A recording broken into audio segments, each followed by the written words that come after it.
Hello everyone, it's Honey Lou. So I have these tarot decks, these Thoth tarot decks, and I couldn't just pick one. So I don't know, we gotta figure out a Mimi for somebody who overindulged, or there has to be like a Mimi where someone's holding a bunch of tarot decks and just can't pick one.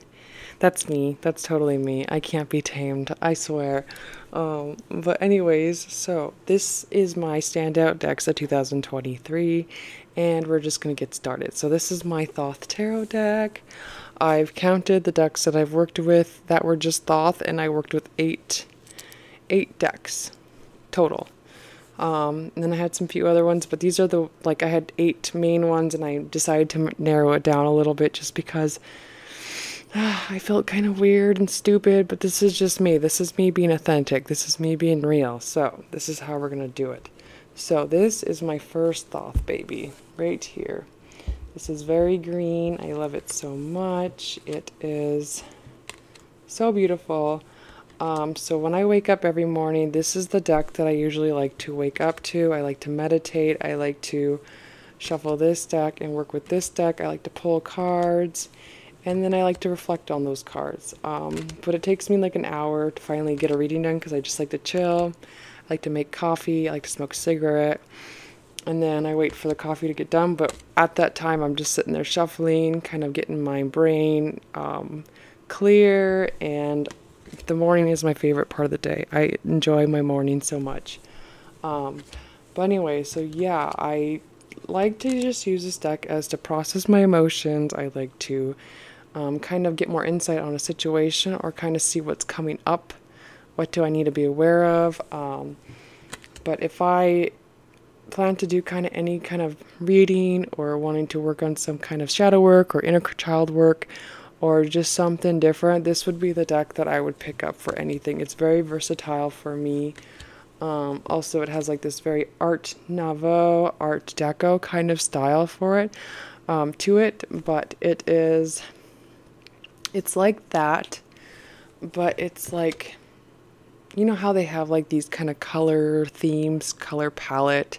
This doesn't have a color palette. It's kind of very bohemian, very relaxed, very kind of a rebel, kind of style deck. And that's what I love about it. I love that it's colorful, because that's what I love. I love inconsistency. I love imperfections. I love lots of colors, explosion of colors, not like a rainbow color, but just like color, saturation. Then this is watercolor.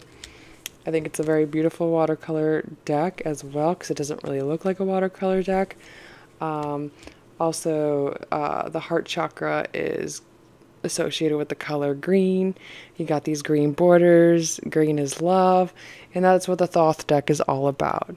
Love is the law, love under will, and that is what really made me fall in love with the Thoth tarot deck. Basically, the Thoth tarot deck is about following your heart, having the will to follow your heart, and basically, if you love it so much, your will be strong to fill your desires, or to find your true path. And I really love how the court cards are being depicted in the Thoth. They're very bold, they're very confident, they're very strong, they're Amazons, they're tall, they stand in their power, and that's what I aspire to be like.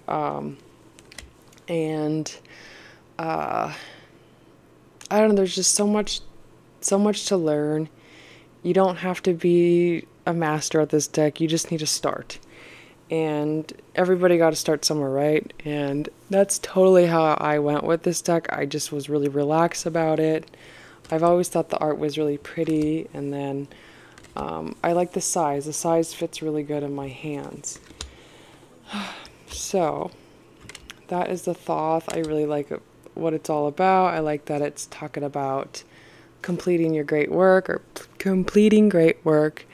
I feel like it's very in-depth. There's so much you could learn from the Thoth. There's so many books by Aleister Crowley that you could learn from. And it's just a really beautiful deck in general. It's so fun. There's so much stories. There's so much intention. There's colors.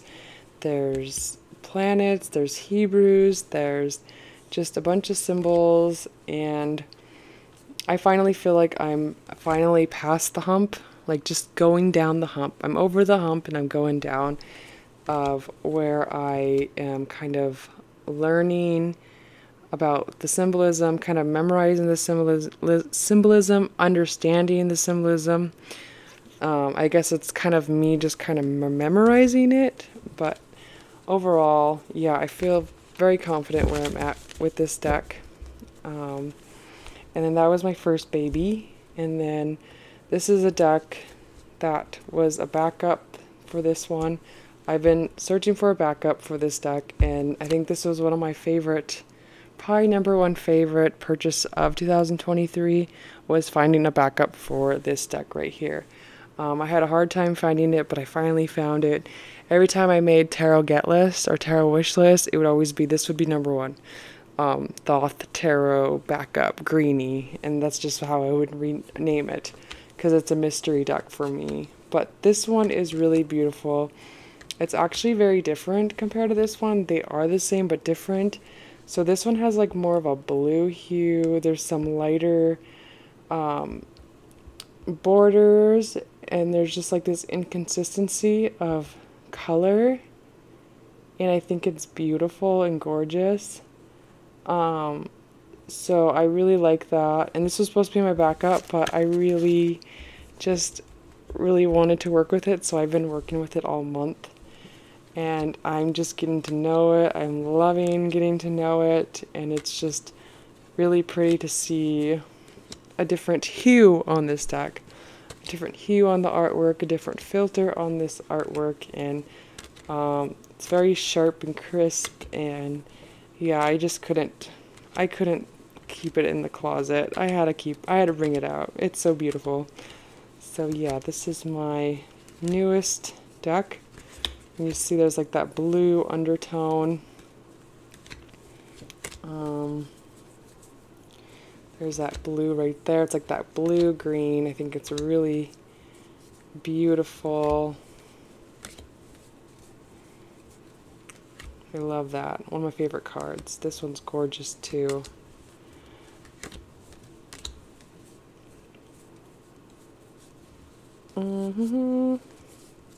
Yeah, this one has like more of a blue right there. Very blue on the Empress card. My other one has like a yellowy Empress. This one's more of a blue-green. Super pretty. I love that. Very nice, very nice. Okay, and then this one is I call this my Thoth New York 1983 because the address says on the box New York, and so I just call it my New York 1983. I will, if I know the ISBN numbers for each of these decks, I will make sure to link it down below. But this one I really love the colors, the vibrancy on the artwork. Some of it's a lot different from my other decks. This one's just very vibrant. There's just more pops of color, and I like the gray-green borders, very dark. I feel the borders match the artwork really well. There's like these brush strokes. This one has a really dark border. So you see that one's really dark too. So this one has some inconsistency too, which I love. I love this Four of Pentacles. And this card drives me crazy in a good way. This, like, I go wild over this little pink line right here. It's this thin pink line that I think is so pretty, and it just pops the deck out. It's just like these little weird things that I love about it. I love this Queen of Cups. I love this because it's like this dark, shadowy purple in the middle, and none of my other our cards look like that in my other decks. I really love this Princess of Swords in this deck. And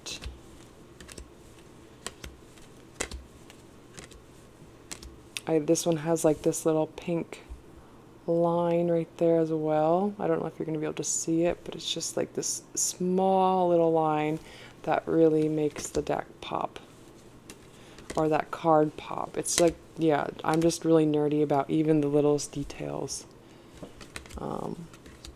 I can get lost in these cards, and I think that's all what it's about, really. There's also a little line right there. This is one of my favorite cards too. I think it's gorgeous. This one too. So you see these. Yeah, I'm obsessed. I love them so much.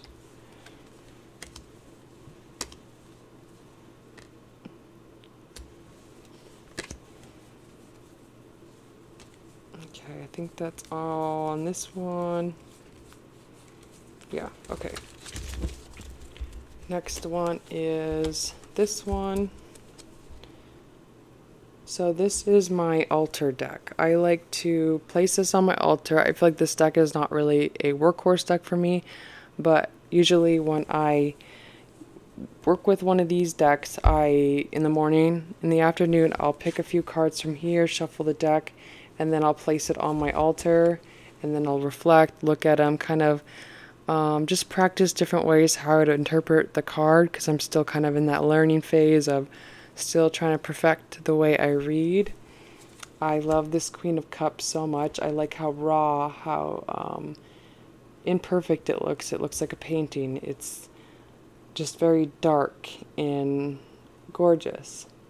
So the owner of this deck, I bought this in used, clean condition, so it's used. Very nice. This is the one with the misprint 8 and the backwards Ace of Pentacles. It's the box B. So this one's upside down. It's supposed to be like this.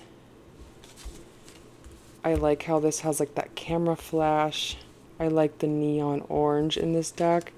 This green. Yeah, I'm obsessed. I love this card too.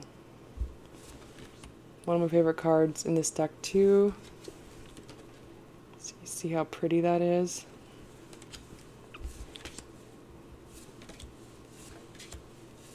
But yeah, this deck just serves as a purpose as being a altar deck for me. I think it's perfect for that, because it's not a deck that I want to like pick up and grab all the time. These ones I like to use as workhorse decks, but this one I like to take my time on it. This one has like this bright red blood. It looks very 3D.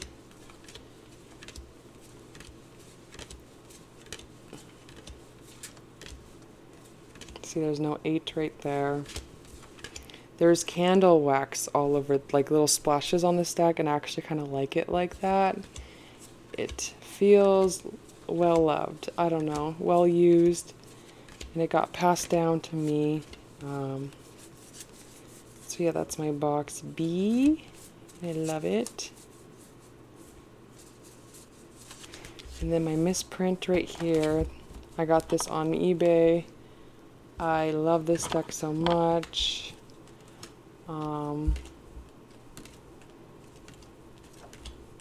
So yeah, I use this deck like crazy, and it has this really yellowy undertone. You can see how different they are. This one's more vibrant, true to color. This one's very yellow. This is my favorite card. I really love this star card. The backs.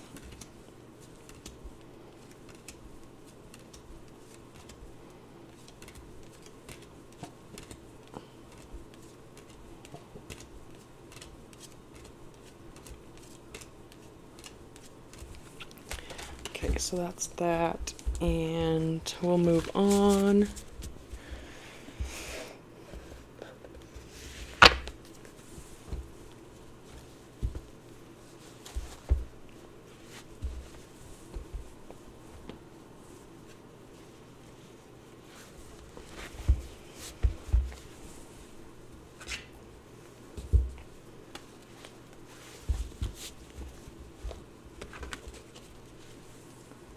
Okay, so now we're going to do the Rider-Waite-Smith system. This is the deck that made me found a newfound love for the Rider-Waite-Smith deck all over again. This deck is by Carol Herzer, and it is beautiful.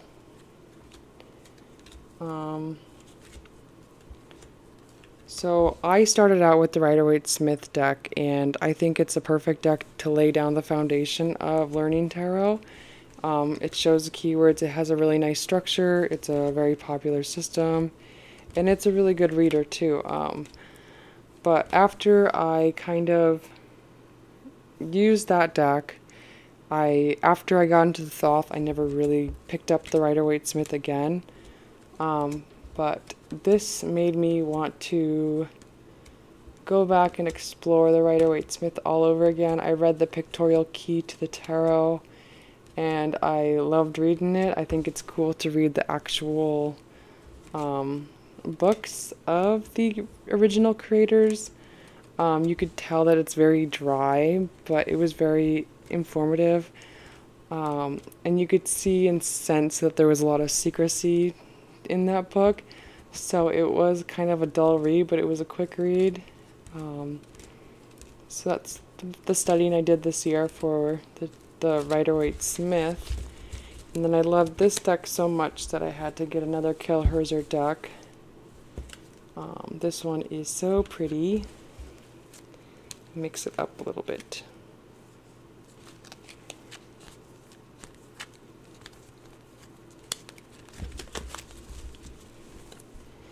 Okay, so yeah, this one feels like a High Priestess deck for me.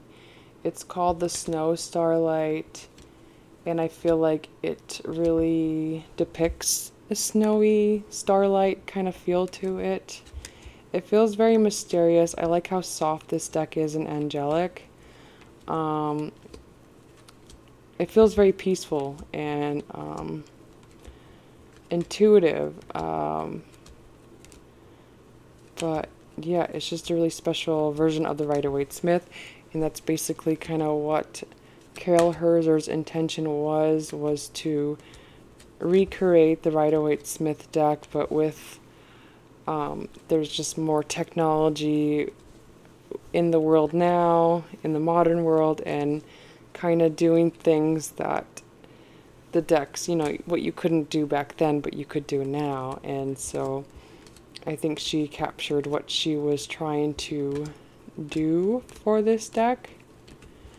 And all of her decks in general, they're very durable, they're very colorful, they're very eccentric, super different. There's no decks out there compared to this. I would love to see a Thoth deck like this, or even a Marseille deck would be really beautiful. Okay, and then after that, I got one of my unicorn decks, the Rider-Waite-Smith deck. I really love. This is the Pamela Coleman with the misprint name. I really love this deck. It's very thin. So yeah, I kind of went back to the basics of reading with the Rider-Waite-Smith deck. This one feels like an OG Rider-Waite-Smith because it is a vintage. And the quality of the images are unreal and beautiful. Very clear, very matte. It feels like the cards really jump out at you, and they're very vibrant and detailed. So that's something I really like. You could just see how very matte and bold. You could see the detailing back there. Blows my mind. So like the one you could pick up right now, like mass market, that one feels very commercialized because the line work is not as crisp as this one, but it really does make a difference. I know that people probably don't think it makes a difference, but there is a huge difference compared to the one you could pick up compared to this one. It feels luxurious. I love this Hermit card. It's very bold, bright, and very subtle, but it stands out, and I could see why people really love the Hermit card with this deck. One of my favorite cards, the Eight of Cups, is one of my favorite cards.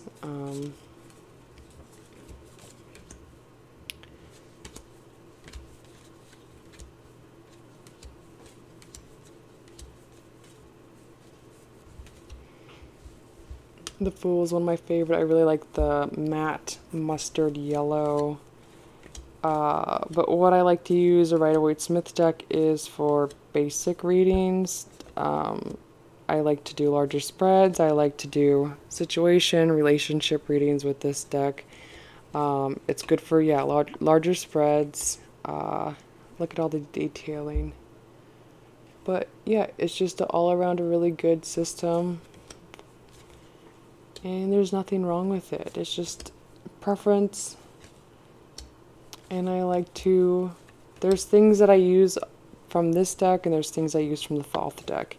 And I kind of like to use what I learn and what I like the most and then kind of just make it my own. So that's the Rider-Waite Smith system. And then my favorite out of the Marseille is the, we could do the Jean Noblet Tarot. So this is the first Jean Noblet by Jean-Claude Flornoy. This deck I really, really love. The line work is incredible. The color palette is incredible. For it being just a minimal colors used in this deck, I feel like the colors were used really well. This deck is really good. It's a clear reader. This is another deck that I like to use to understand situations. The pips work really well to kind of understand things more of a looking at the bigger picture or kind of like zooming out the problem. So if you have like a big problem and it's bugging you, it helps you zoom out to make that problem really small. One of my favorite things to use for the Marseille is the Squid Cake guidebook. The Squid Cake Marseille has the best beginner guidebook ever. I haven't read that much of Marseille books because most of them I hear they only have the major arcana, not the minor, because they kind of want you to read intuitively, read how you see. But what I like about the Squid Cake guidebook is that it gives you the visuals, so it's showing you what you visually see, and I like that because it gives me more confidence of kind of being more confident in knowing what I see and actually kind of just feeling secure, feeling confident. So I really love that Squid Cake guidebook. I did have the guidebook and the deck, but I gifted it to a friend in the tarot community and I actually just took pictures of the guidebook. So every single day I like to pull some cards because I have a few altars displayed around my house, and I will pull 3 cards and then I'll journal about it. I got this new journal, so I've been doing that every day, and it's a really, really good reader. And you only need 3 cards, and I'm really impressed with how these things work, and just really paying attention to that. But anyways, yeah, the Noblet is one of my favorite Marseille decks to use. It's one of the first ones I really vibed with, or I guess felt really connected with. But yeah, I think the line work is really important. And I love this deck so much that I ended up getting the Kartograme version. Right here. This is a facsimile of the Kartograme, or the facsimile of the the Noblet Tarot. This is Paris 16, what is it? Paris 1650. So you could see there's the museum stamps, not on this one because this is a reproduction, but you could see it right there. But I love this deck so much that I wanted to get this one handmade. So yeah, I think the line work is gorgeous, the color palette's gorgeous. I like how it fits in my hand. It's a perfect little travel deck, perfect little workhorse deck. And yeah, I don't know. It's just a feeling.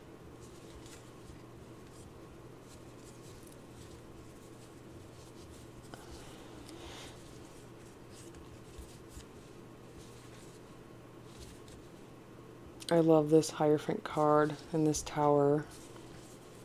The pips.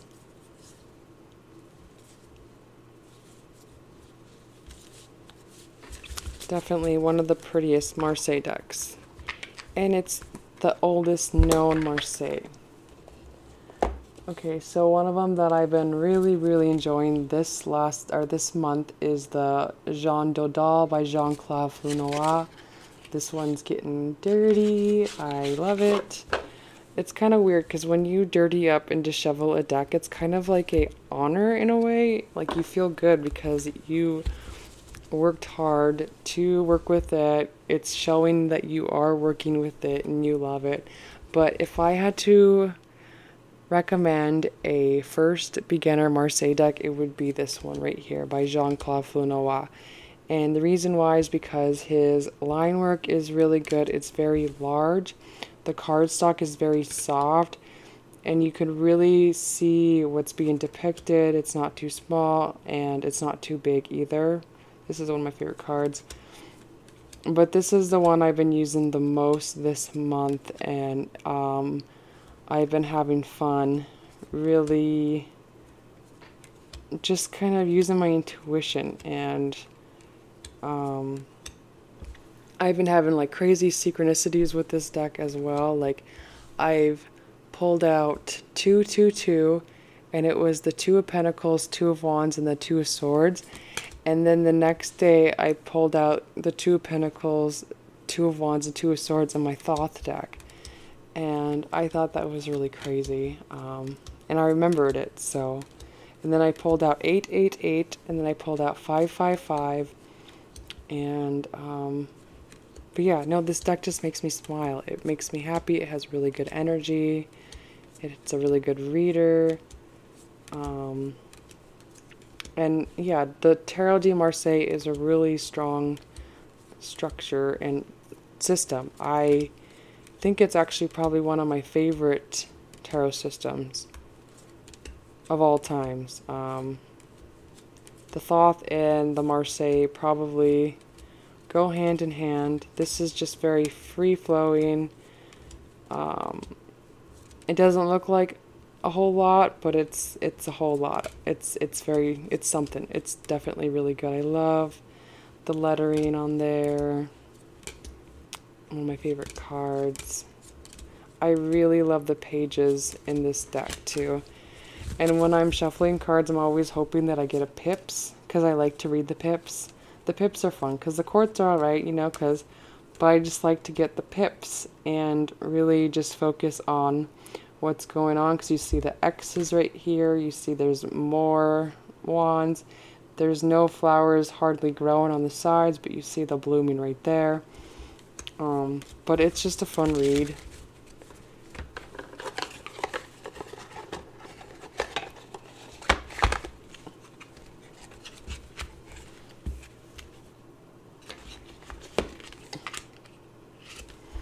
Okay, another Marseille is my Oswald Wirth by Kartograme. I got my cute little bag from Julie at Birdhouse Tarot.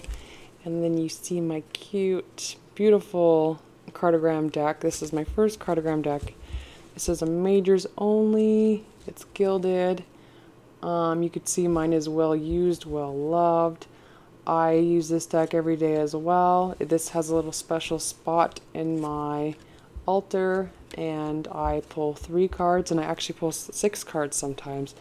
And I've noticed that this deck, for as small as it is, it's actually pretty predictive for even just using larger spreads. Like I use 6 the most, and I found it to be really on point. It's warned me of things, and it was just laid it all out for me. And this is one of my favorite cards in this deck. It's very vibrant. That's the Emperor. The Empress is gorgeous. But yeah, I've really been taking my time. This is one of my favorite cards too. So I love this deck so much. Definitely a standout. I was a little scared of using it at first, but now I actually just kind of use it, and I'm okay with using it. I think it's looking gorgeous. Okay, next deck is the Kazanlar Tarot. For a long time, this deck and the Thoth were competing for first place for a long time this year. Finally, the Thoth kind of just naturally went ahead. But this one's well loved, and there's nothing wrong with this deck. There's absolutely nothing wrong with it. It's actually a really good system. I like that there is structure, there's all these symbolism, you get the tree of life. I like the clubs there with that symbol, so this deck made me go on many rabbit holes this year, especially with learning about Sibylla, Lenormand, and kind of just seeing how all the tarot systems connect and how they connect and if they are familiar. So I've learned just to kind of see the connection. I love the borders. I think it's fun. The guidebook is really good. And there's so much you can go off and research yourself with this deck too. I really like the colors, and I like the size. It's a nice deck. This is one of my favorite cards too, the Pope. I like how he's blind faith. The colors are incredible. And the Star. She's very pretty. She's clothed. You could see her beauty without her being undressed. And I like all the symbolism. You see the God's eye or whatever. That means protection. You see all these planet symbols. And then these, I want to go into 777 and other Kabbalistic writing and kind of decode all of these Hebrew letters I see in this deck. Eventually I'll get into that, but I really like seeing what's being depicted. It makes a lot of sense. There's just different mythology, so this is with like the Indian, the Pentacles or something. I don't remember what tradition or culture that one's from. The Pentacles have a different culture and mythology. The swords are the Thoth, and then the wands are a different culture and mythology, and then same with the cups. So there is a lot of stories, and there's lots you could research, and the guidebook gives you everything you need to do all that. So this is a very solid deck, and I feel like it's kind of its own thing. It's leaning more towards the Rider-Waite-Smith, but also I feel like it's very esoteric, and it's really its own thing. But yeah, one of my favorite decks. Emil Kazanlar, he passed away last year, I believe. But I got a little handwriting of him, his signature. My box broke. Okay, and then the next deck would be the Hermetic Tarot. Was a favorite, and I studied this deck. Oh, by the way, the decks that I'm sharing in this video are decks that I actually worked with and studied and worked with at least for a month long. The Hermetic Tarot, I worked for 3 months with this deck, and I took it really slow at first. Mine's getting really dirty. I had this deck for 6 days and I got it super dirty, and I thought it was like gross, and I was like, okay, that's too dirty for only having it for 6 days. So I took a Clorox wipe and wiped it all around, and it's pretty much almost clean, but it was really dirty, which is kind of cool. But this is a vintage copy. I have a mass market one, but this is the one that I like the most, but they're both very nice. This one has like a cream color, but I like the Golden Dawn system basically because it really helped me lay down, how do I say this? It was just it was kind of the last thing I needed to learn about the main tarot systems, and I've mentioned this before, but also there's other things that this deck really opened my mind to, like the angelic correspondence. I really like these keywords. These keywords make a lot of sense to me, and some of these keywords I memorize and I kind of use with my Thoth. It just makes sense to me. But I think it's really beautiful artwork, and yeah, just learning about all of this stuff too.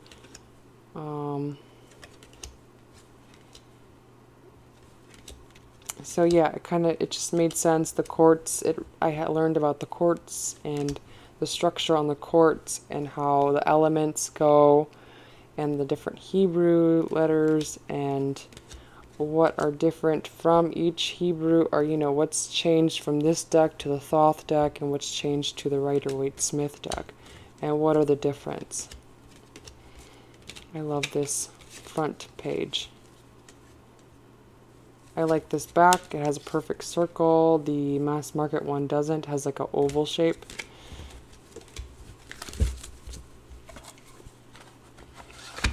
I've read the book T, and yeah, at first I was only doing 3 cards a day for a few months, and then now I'm able to read this deck intuitively. It's one of my go-to decks to grab. I'm able to do larger spreads like the Celtic Cross with this deck if I wanted to. So it's not a big deal. It used to be kind of scary for me, but now it's not. Another tried and true deck for me. This deck has been probably a favorite every year since I've been doing tarot. This deck has been with me since day one, and it's been one of my first decks to actually have in my collection. It was one of the 3rd decks I've had. So every year I usually do a deep dive with this deck, or there's like a moment that I'm working with this deck. I'm loving this deck. It pairs well with everything. But it's it's very eccentric. It's very unique, very different, very bold. And I love this Hierophant card. So I find new cards that I really find interesting when I work with these cards over again, but this one seems to always be an OG for me. And it probably will always be in my top 10s. It's been top 10 for the last 2.5 years. I'll be going to 3 years soon. But yeah, love it. My favorite cards are probably, I love this Empress card. Uh-oh.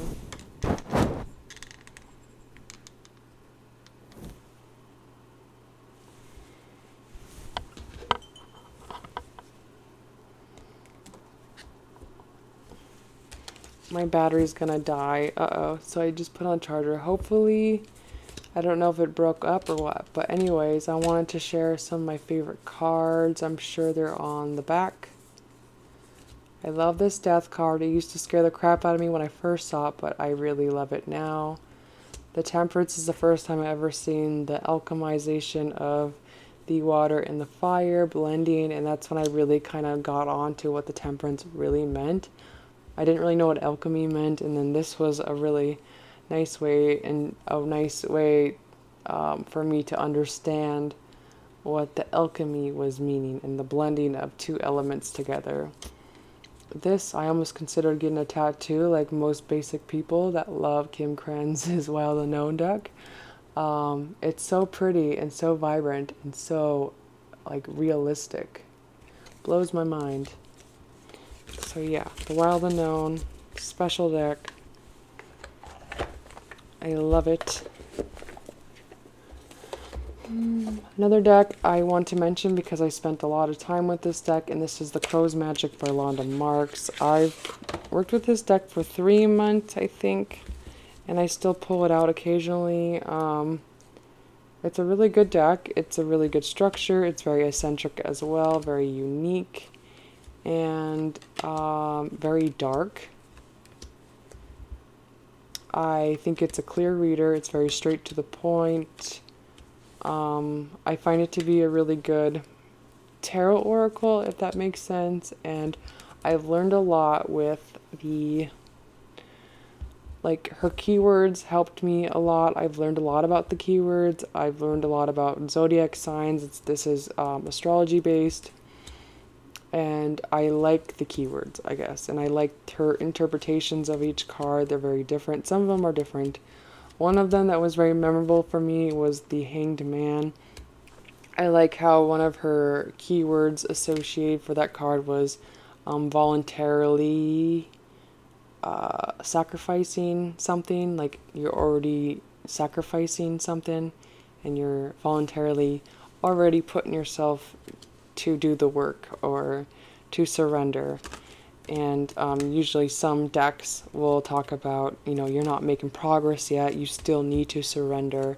But I like how this deck talks about you already surrendering, and I believe if it's reversed or whatever, it would be, you know, no progress or whatever. But I do like her interpretations of each card, and I learned a lot about myself, and I made a cute little scrapbook with this deck.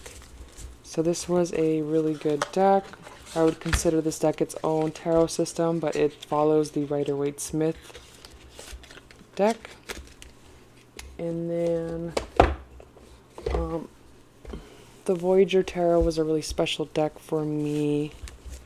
So when I first looked at this deck, it's weird because how my perception changed, my lens changed when I look at this deck. Before, I used to go, what is this deck? And I'd be like, oh, I don't know. And now when I look at this deck, I think it's beautiful. It looks very vibrant. Definitely, this is one of the standout companion books ever. I don't know if this is out of print still, but you still could find this for a reasonable price. So this is one deck that I was really happy that I took a chance on, and decided to kind of never, you know, it helped me kind of to never judge a book by its cover, truthfully. I took the time and I put in the work to work with this deck, and before it used to be it was like a clusterfuck for me, but now it's not. I could see the images. I see it clearly. I know what's going on. This is my favorite card. One of my favorite cards for sure. Top 10.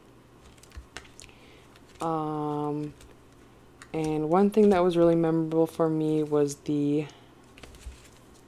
let's see if I could find it. Oh, I love this card. Wait, let's just talk about... Okay, so the King of Wands, I like how the keyword talks about he's wearing a mask or censer. Okay, right here. So the Man of Wands is the actor, and then the Woman of Wands is the censor. So the Man of Wands, he's wearing a mask, and he is, you know, he wants people to see him a different way and not who he really is. And I like how he has the Woman of Wands, and she's able to see right past the mask of the King of Wands and could see right through him. She knows who he is. She knows who his soul is. She knows who he's meant to be. And so it's like these combo work together because she sees right through the bullshit. She sees right through the ego. She knows who he really is. And I felt like that was really profound, and it resonated for me. So that was good. I would give this deck a Sagittarius vibe because it's very optimistic. I like his perspective and his solution and just his way of viewing each card, and kind of, it's a really special deck, and it's worth the read. One of my favorite study decks of this year for sure. Okay, and then the Saki Tarot. I love this deck. I was super obsessed with this deck when I got it. I used it all summer long, and it's such an intuitive deck to read with, because it's very Rider-Waite-Smith deck. One thing I do love about this deck, it's very orange.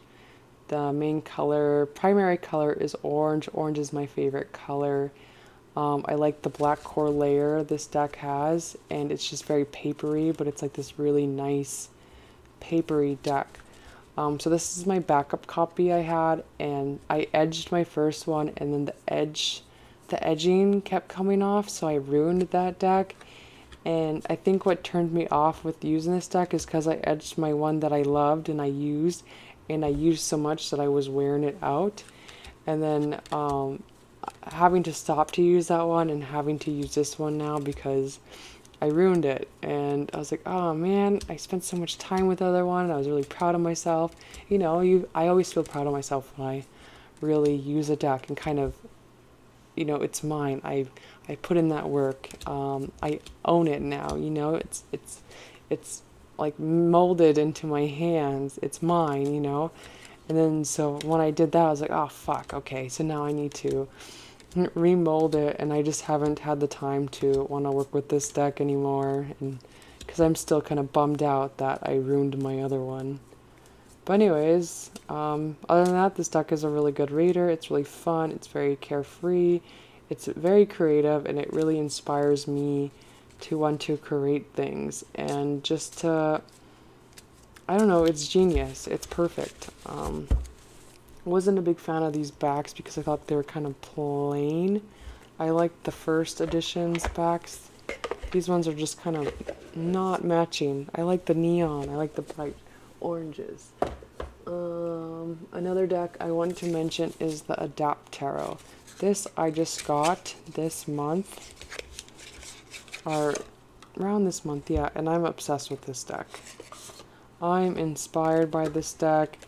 This is one of my favorite decks. As you can see, it's very used. I like this cardstock because it's a nice cardstock that's going to last. It's very durable. Mine's getting nice and used and worn already because I used it so much, and it's really, really good. So this deck, I like to travel with it. I like to keep it in my backpack. This is one of my favorite decks to take with me when I go pick up my son. I usually kind of go there 40 minutes early before he gets out of school. And I like to use this deck and just take my time. I like to just really pay attention to what I'm seeing. The book I've been reading, 777, I've been reading these correspondence and kind of just seeing if I could find what's being depicted in here and to see if it resonates, and it really does. And I don't know if Delilah intuitively did that or intentionally made it esoteric, but I felt like she did it. It's really good. Like, a lot of the things she's put in here makes a lot of sense for me, although it could not be correct with the correspondence in here, some of them, but they all make sense. And I like, it's very unique, very different, very colorful. Yeah, I don't know. I really, really love this deck, and I think it's perfect, and I'm happy that it's mine. And I actually ordered a backup copy for this deck. I really love the quartz in this deck. So yeah, this is one of my new favorites. I can't wait to work with it more. And I just love it so much. Okay, some other decks that I'm just gonna briefly talk about, I guess, is the Medicine Woman Tarot. This deck I love so much. It's definitely a standout for me, but I haven't worked with it that much. I haven't read the guidebook, so I feel like I don't deserve to put it on my standout decks yet. But it is a really standout deck. The Ritual Tarot, I use this a lot. This is more of like a 2022 deck for me. I was obsessed with it in 2022. And I haven't really worked with it. I worked it in the beginning, but this is a standout deck always. It's just I've been kind of busy doing other things. But some of my favorite cards is this Three of Wands. This is my signifier card. This deck, or this chick right here, is the Page of Wands, but I feel like she looks like me. When I'm not smiling, her eyes, her nose, her lips, her little indent, her face shape, her body shape, she has these wings, and I feel like I've been going through a transformation, and I just say, this is me. This is who I am. She's a wands. I don't know. I just love this. This is one of my favorite signifier cards. This is who I claimed I am in this deck. And I like that it's nameless and titleless. So if I wanted to say, oh, this is the queen, I could do that. But anyways, yeah. And then another deck that I want to mention real quick is the Goddess of Love Tarot. I was super obsessed with this deck, and I can't wait to do a second study with this deck. Now that I've done some crazy research on the Thoth, I want to go back and reread the guidebook, and I think it's going to blow my mind all over again. But this is a really good deck. Probably one of my favorite decks that came out in 2023, for sure. Yeah, pretty much. I can't really think of anything else that I have in my collection that I love that came out. Yeah, then no, that's pretty much it. This one. I just feel like I want to keep doing a deep dive, but I was super obsessed with that deck for a long time. Some of my favorite books that I read was The 777, Other Kabbalistic Writings by Aleister Crowley. This is just a bunch of table of correspondence of like planets, symbols, even plants, animals. Yeah, it's just a whole thing of, it's like a little Bible for even like Hebrew letters, translating Hebrew letters. This book is going to come in handy for me. I've only read it once, and I wasn't really know what I was going to get myself into, but I'm really happy I read it, and it's perfect. So yeah, I can't wait to, this will stay on my desk forever, but it was definitely a favorite, and I'm really happy that I finally got the nerve to read this, and it wasn't scary. This was probably one of my favorite books that I've read of Aleister Crowley, the Book of Lies.